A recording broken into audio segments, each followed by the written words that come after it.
Средиземное море XVI века было не просто морем, это была арена, где сталкивались империи, религии и человеческие судьбы.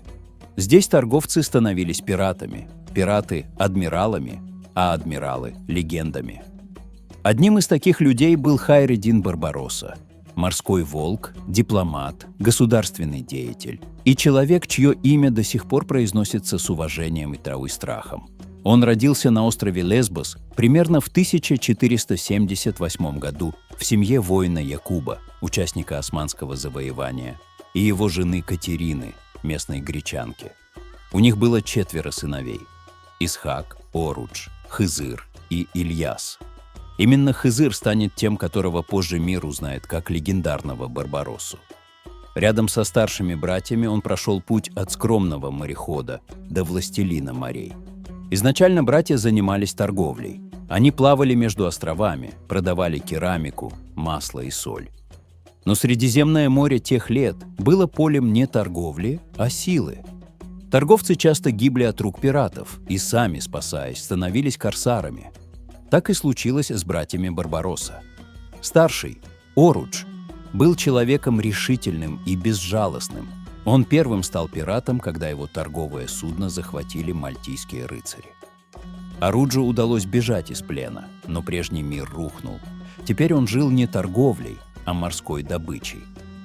Хызыр присоединился к нему, и вместе братья начали строить собственную морскую силу. Постепенно их имя стало известно по всему побережью Северной Африки. Они взяли под контроль Алжир, но путь к власти был кровавым. Орудж не останавливался ни перед чем. В одном из эпизодов, вошедших в историю, он лично утопил своего соперника, местного правителя, в бассейне во время якобы дружеской встречи. Так Алжир перешел под его власть, и Орудж стал его повелителем. Рядом стоял Хызыр, советник, стратег, умевший действовать не только мечом, но и разумом. После гибели Оруджа Хызыр унаследовал не только его дело, но и врагов. Испанцы усиливали давление, угрожая побережью. Тогда он решился на шаг, который изменил всю его судьбу. Он предложил султану Османской империи отдать Алжир под его покровительство. С этого момента Алжир стал частью османских владений, а Хызыр их пыстаксиш, их представителем в Северной Африке. Султан даровал ему имя Хайр-эддин, что означает «добродетель веры», и назначил верховным адмиралом флота. Так пират стал государственным деятелем. Так корсар превратился в человека, который служил самой мощной империи своего времени. Хайр-эддин не просто командовал кораблями. Он создал новую систему, объединенный флот, строгую дисциплину, постоянные верфи и подготовку моряков. Его корабли патрулировали побережье, охраняя торговлю и укрепляя власть султана. При Сулеймане Великолепном Хайр-эддин стал не просто военачальником, а доверенным лицом.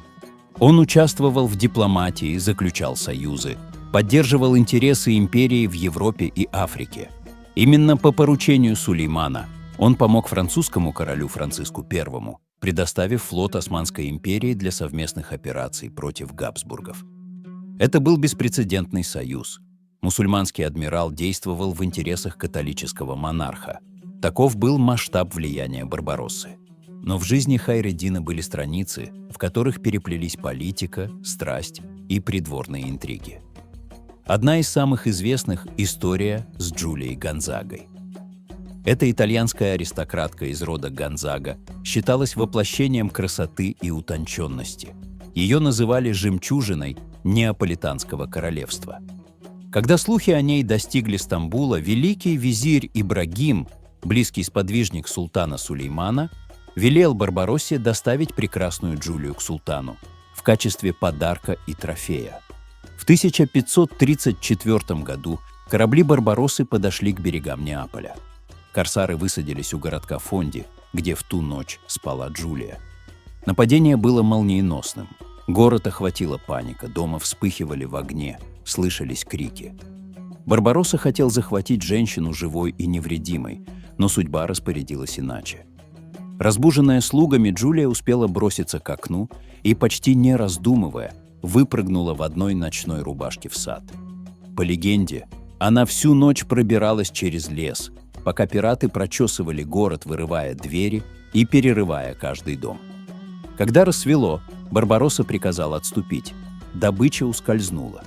В ту ночь погибло много людей, одни защищая свою госпожу, другие просто оказавшись не в то время, не в том месте. Эта история облетела всю Европу. Джулио Гонзагу превозносили как символ добродетели и отваги, а имя Барбароссы окуталось новой волной легенд. Теперь он был не просто адмиралом султана, а человеком, которого боялись даже во сне. Для одних он стал воплощением восточной мощи, для других – загадкой, соединяющей жестокость войны и романтику судьбы. С годами Хайреддин все больше отходил от морских походов и занимался делами флота и совета при султане.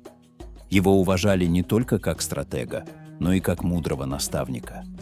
Говорили, что он отличался справедливостью, верой и умением держать слово. При всей своей суровости Барбаросса не был тираном. Его слушались, потому что ему доверяли. В последние годы он жил в Стамбуле, в доме с видом на Босфор. Там он принимал молодых капитанов, делился историями и советами, словно чувствовал, что его миссия – передать опыт дальше.